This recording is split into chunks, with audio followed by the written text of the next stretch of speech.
Welcome to the brand new show all about the Astros weekly recap and game preview with Huntsville Astros head coach Shane Anderson. This week we talked to Coach Anderson about his journey in football, and then we also previewed the game versus UP1 Athletic Showcase this Sunday. Things I can't live without. Well, number one, uh, God. Uh, I would say uh, can't live without football, man. That's a tough life right there for me. Uh, you know, I'll throw my wife up there. She's my rock, man. Uh, family, period. The kids and stuff. Um, and and really, man, I guess friends, real true friends. It was pretty much when I came out the womb. Uh, but no, man, I started really watching it and getting into it real young, man. I was about 4 or 5. I had cousins and family that was always watching the Raiders and stuff like that. And then back then it was in college they were big on Nebraska and Tommy Frazier and Tom Osborne, that offense they used to run.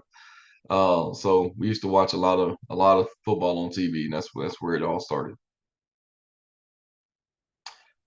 Favorite childhood football memory? Uh, let's see, man. I tell you, I was crap, man. I was young. Uh, there was uh, there was I would say a game. The Raiders came to the Superdome and to play the Saints, and I was able to go to that game when I was real young. Um, this was back when the Raiders were good. Um, so you're looking about 25 years ago. Um, and yeah, the dome was packed. Had a bunch of Raider fans there. The big gorilla and the guys with the spikes on the shoulder pads and stuff were all there. So yeah, it was a great time, man. That was really fun. Plus we won, so that always helped. But yeah, yeah. So but yeah, that was my first game I ever went to, and when uh when I couldn't play no more, I wanted to give back to the game any way I could. So I started off with the youth, and after the youth. I was helping some of the high school kids and stuff like that. And then from there, started coaching a little bit above that level.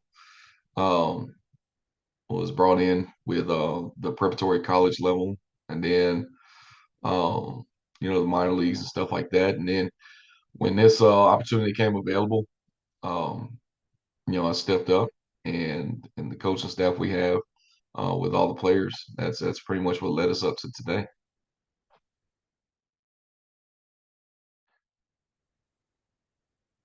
So you're looking at the time the Mississippi Gulf Coast Raiders are now the Gulf Coast Raiders. Um, I coached with Mississippi Prep, um, the high schools that the players that I worked with down there in Picayune, Mississippi, uh, and Pearl River County Blue Devils, the PRC Blue Devils. Um, but yeah, that's the Gulf Coast Dragons. Coach memory, getting the first win here with the Huntsville Astros. That was that was a great time, great memory. Um, the players is what make it special for me. Getting to see them play and do what they do. That's what brings it out for me. So we put a lot of work in, and just seeing them be able to get out there on that field and get that win. You know, when it comes to evaluating a player, first thing is the character of the player. When I'm looking at their film and stuff like that, um, if I'm watching your film and see how you are on the field, you can be the greatest player in the world on the field. But if every time you come off the field, you're a problem, then I can't really do nothing with it. You know, you got to be a pro on and off the field. That's the biggest thing for me. Um, I got to be able to put you in the public. You got to be able to talk to kids because that's what's gonna be at the games and stuff like that. You know, but of course, you got to be a great athlete too. You know, but yeah, I would say first thing is character. That's the biggest thing. I'm gonna look at your social medias and see the type of stuff you're posting, different things like that. But on the field, you got to be that guy, uh, whether you're winning or you're losing, uh, and be that leader. That's kind of what I'm looking for. So I think we got a team full of those type of guys. Everywhere I go, the people tell me how respectful they are and how nice they are. So, I feel like we have a really good group of guys with very high character qualities. But I think draft, man, that was a good time. I actually enjoyed it a lot. During the time I was with the other team that's out here. But it was a great time. It was a great opportunity to meet with a lot of people, and I think that was accomplished.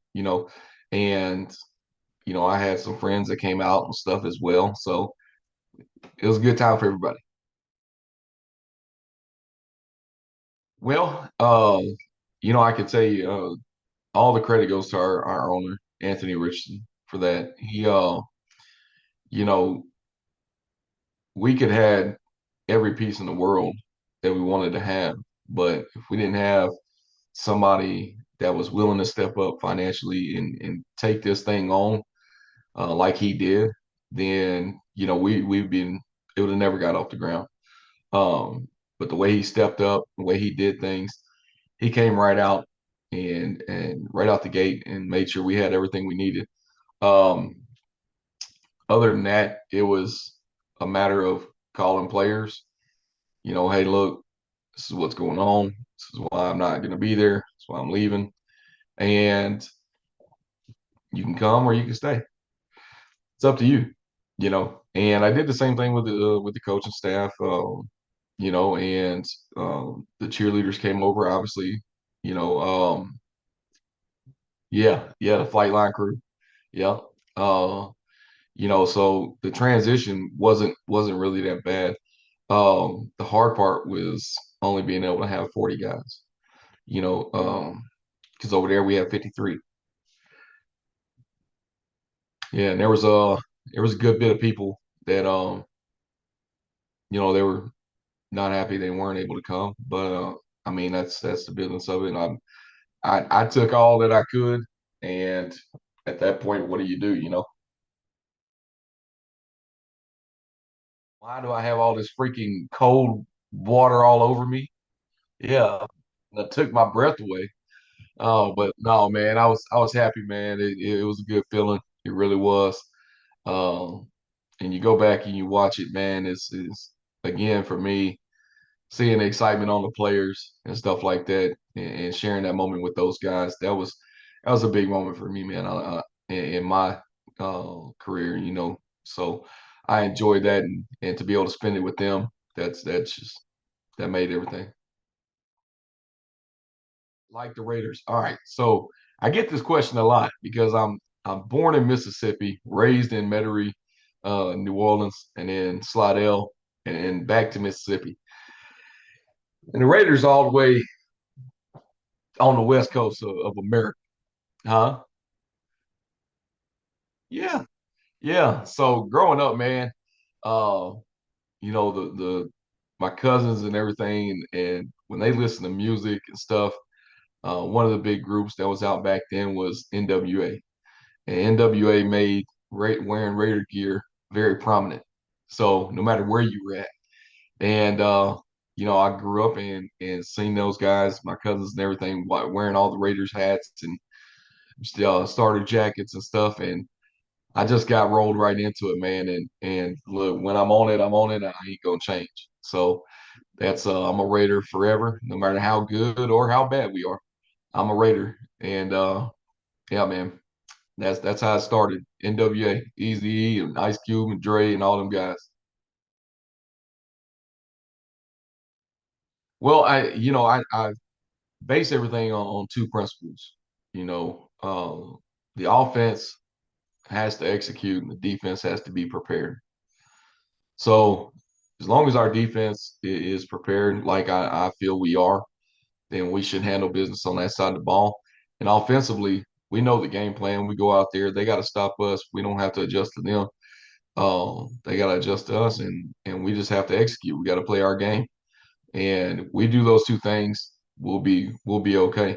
I know Up One's going to bring some great athletes down here. I've seen some of the products of athletes that they've put out before, and it's very high caliber players. And I can definitely give them that. Samuel Spencer has been out there, and he's done a great job with that team. In every game they've played. So I mean, I've seen their wide receivers that are 6'4" and go down there. But yeah, man, look, Sammy Johnson. I've watched him for a while now, and that's a heck of a receiver, man. That Sammy Johnson, he can ball. A young man, he can ball for real. There's no lie. And having that connection is big on a football field, especially with a team. That was one of the things with the Huntsville Astros bringing in a few guys that that had that chemistry. That played with each other. So it goes a long way. So I'm expecting big things out of this game from both teams.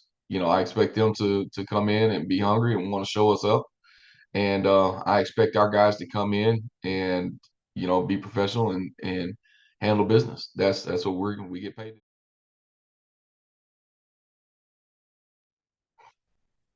Well, what you have to do is so out of those games that they have, you got to go back, you got to watch the film, see how they coach, what their coaching strategies are, because generally when you only play a couple games like that a year, you're going to run a similar offense and a similar defense, stuff like that. So you watch that, break that down, and see what their tendencies are, and you got to find their main core guys, because those are the guys they're going to always want to bring on. Sorry, man, getting it going, but no, when they bring those guys, on and they're out there on that field, you got to know who to look for. Like where you're just talking with a Sammy Johnson uh, and Nasir. It's you gotta know where those guys are all the time. So that's the key to it, really. Because it's not like you got 10 games of the last, for film to watch. So, well, I would say I can give you a few names, man. Really, um, I'm gonna start with Daniel Sams at quarterback. Yeah, Daniel's really stepped up and played very well. Um, Showed his leadership and what he has going for him right now. Um, very smart quarterback. I would also say in the backfield, I'd say Quincy Wimbish. You know, I don't think a lot of people know him. He's the guy that looks like Troy Polamalu. So yeah, yeah, yeah, yeah. He did, man. Yeah. No, hey, look, that's his trademark right there, man. But he ran the ball very well. He ran very hard. His cuts were sharp. His speed out the backfield was where it should be. I mean, he toted the ball like he was supposed to be there, And it's something that we've seen for a while now, but to see it on the field for him was good. And then I would say um, at uh, I'd say a wide receiver, man. We got a new guy coming over who was with the other team over there, and Rashad Nelson. Um, to watch him and see what he can do. Rashad's a phenomenal athlete. He is. Um, yeah, yep, yeah. That's him. Rashad played at Miles, local guy out here. Um, One of the best young men you'll ever meet. There's nothing ever negative that'll come out of his mouth, no matter what the situation is. He's going to give it your all, or give it his all in practice, day in and day out, and he's going to make plays. And I'm excited to see him on the field Sunday. So then, defensive side of the ball, uh, over there, DB, old cornerback number 3, we call him Nugget. Yeah, yeah, Dejon Warren, man. Yeah, man. And then, he was early on playing with the Albany Firebirds, and I mean, Dejon. One of the things that people don't know about him, well, a lot of people.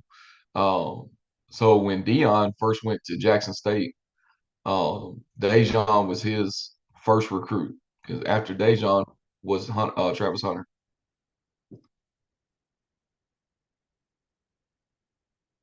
Yeah, yeah, he was out there, man. So I mean, you talk about another guy, football player through and through. You know what I'm saying? I just want to get on the field, coach. I just want to go play. That's him. That's his attitude. That's the way it always is. Uh, Very coachable young man. Like I said, he'll do anything you ask him to do, especially on that field. But I'm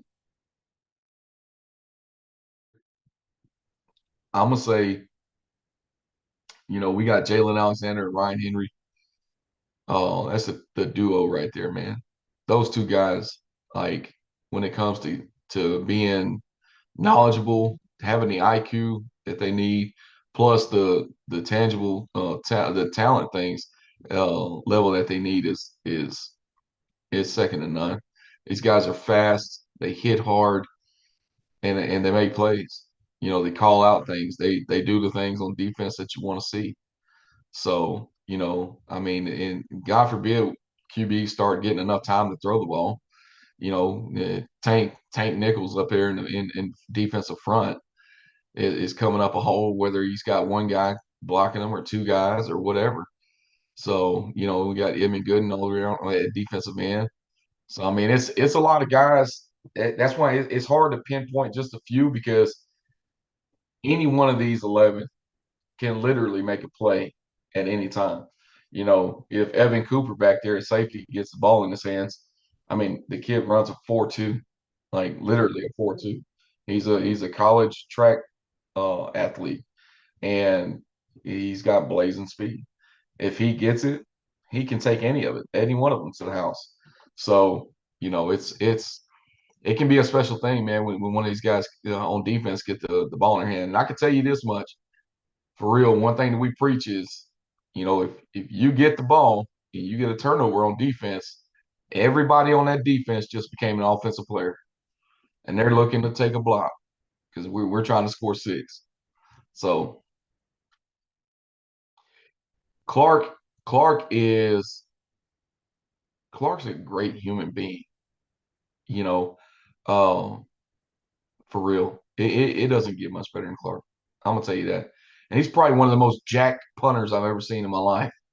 I mean, this kid's arms are massive. When he walks up, people think he's a linebacker, but no, he's the punter. And then he gets out there and punts at 75, 80 yards. And it's like, yeah, he's our punter for real. So, himself, Clark and Clay Zekin, the long snapper, they play with each other on 3 different professional teams. So having them together is huge because Clay's one of the best long snappers I've ever seen. NFL, college, all of it. He's one of the best I've ever seen. And Clark is somebody that can be playing on Sundays. And I say that wholeheartedly and mean it with everything in me because he doesn't only punt, he holds. And he is by far one of the fastest holders. If you go back and watch the extra points, from the time he gets the ball in his hand to the time he sets it, it's it's so fast. It's faster than NFL guys. And to tell you what was just said, John Carney, NFL kicker, that's where I got Clark from out there in California. He was at his camp, and John Carney said he's one of the top 3 fastest holders he's ever seen. Everything, everything. That's the easiest way to put it. Fans mean everything, man, because without the fans, you don't have a team. You got to have the support. You know, it's just like I say with coaching. You know, without the rest of the coaching staff and without these players, I'm nothing. And without the fans, the Huntsville Astros is nothing.